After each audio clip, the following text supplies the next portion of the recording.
Vraies Voix Sud Radio.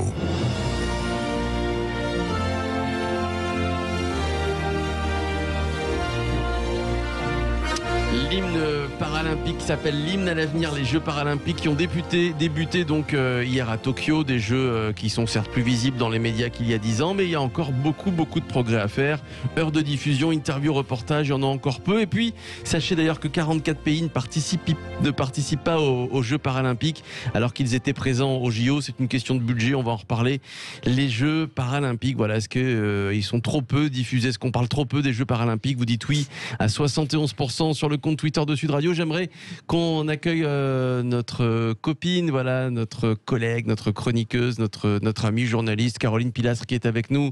Bonsoir Caroline. Bonsoir les amis. Voilà, bonsoir Caroline Pilastre que vous connaissez bien puisqu'elle participe régulièrement aux Vraies Voix. Voilà, c'est une des Vraies Voix et vous savez, consultante dans le domaine du handicap visuel, puisque évidemment Caroline Pilastre, alors peut-être que les auditeurs le savent pas ou l'ont oublié, mais vous avez un handicap visuel, Caroline. Exactement, je suis malvoyante à plus de 80% de taux d'invalidité depuis l'âge de 13 ans et demi. Donc je vis ce que je défends en dehors de mon rôle de chroniqueuse à votre micro. Voilà, exactement. Alors pour en revenir aux Jeux paralympiques, alors c'est vrai qu'il y a l'effervescence des JO, tout le monde en parle, on voit ça à la télé, les magazines, les reportages, et puis dès que les Jeux paralympiques commencent, il n'y a plus beaucoup de monde. Et non, malheureusement, il n'y a plus beaucoup de monde. Alors cette année, ça s'explique, à mon avis, pour deux raisons. La première, c'est que le service public, France Télévisions en l'occurrence, a fait une énorme erreur. Suite à la clôture des JO classiques, ils n'ont absolument pas fait la promotion des JO paralympiques. Donc beaucoup de téléspectateurs n'ont pas été au courant ou ne savent pas que les JO paralympiques ont débuté. Absolument, moi je l'ai appris grâce à toi sur Twitter. Eh ben, bon, ceci dit, on sait que les Jeux paralympiques, c'est la suite des JO en général. On oublie. Non, on oublie. Bon, on oublie. Allez-y, Caroline. Non, attendez, en plus, on est dans une période de la Covid, la vie est compliquée, chacun a ses précarés. Donc ça a été pour nous une offense, réellement, et encore plus pour les champions paralympiques qui doivent déployer en termes d'énergie, de force de caractère et de volonté, encore plus d'efforts que les champions valides, qui sont déjà exceptionnels vis-à-vis de leur mental d'acier. Première raison. La deuxième raison, c'est que le handicap fait peur, malheureusement. Et que quand les personnes ne sont pas touchées, impactées de près ou de loin par la question du handicap, elles peuvent la fuir. Malheureusement, s'il n'y a pas de la promotion tout au long de l'année, de la sensibilisation pour ces JO, mais pour d'autres actions liées au handicap, en France, vous avez deux gros événements. Que sont-ils ? Le Téléthon et les JO paralympiques. C'est formidable, comme je le disais ce matin dans l'émission d'Éléonore et de Vincent Ferniaud. Les routes de l'été, vous étiez ce matin dans les routes de l'été, Caroline. Pour en parler avec un champion paralympique qui se trouve à Tokyo. Nous existons en dehors de ces événements, mais il faut les mettre en valeur. Il faut une exposition bien plus importante. Maintenant, me direz-vous, les gens sont libres de regarder ce qu'ils veulent en termes de programmation.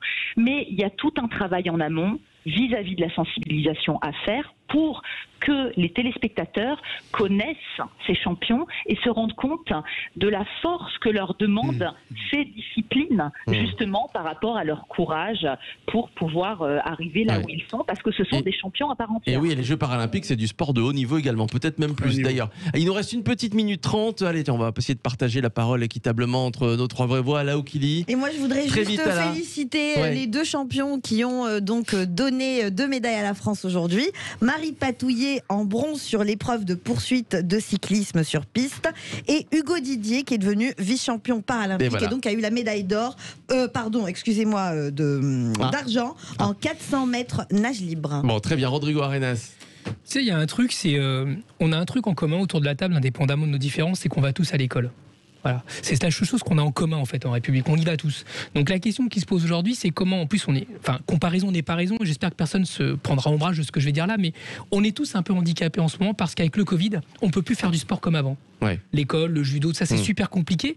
Donc je pense qu'à 4 ans des Jeux Olympiques, on peut mettre en place un plan, et c'est un appel du pied à Jean-Michel Blanquer, on va être très clair, mais plus à Emmanuel Macron pour être clair, de faire en sorte que dans les 4 ans qui viennent, on fasse faire du sport ensemble à des enfants qui sont, entre guillemets, sans porteurs de handicap et d'autres qui le sont, et d'inventer des nouveaux sports qui ne sont pas à l'école. Tu sais, en Chine, ils font du tai chi, ils font du yoga, ils font des trucs comme ça avec des gamins indépendamment de leurs conditions. Ça crée du commun, ça crée du lien, et je pense pense que c'est comme ça qu'on luttera culturellement contre les stéréotypes et sortir du caritatif. Le message est passé, les 30 dernières secondes pour vous, Michel Pouzol. Dernière chose, je pense qu'il faut que le sport paralympique revienne sous le giron des instances du sport et que les JO commencent à réfléchir à un seul JO olympique, paralympique, qui soit une semaine de plus longue et que les épreuves soient mélangées. C'est la seule solution, mais il faut que le handicap repasse sous le giron du monde sportif dans ce cadre-là. Parle-t-on trop peu des Jeux paralympiques, malheureusement, on doit y aller, Rodrigo Arenas. Mais je vous donne le résultat. Parle-t-on trop peu des Jeux paralympiques? Vous dites oui à 75%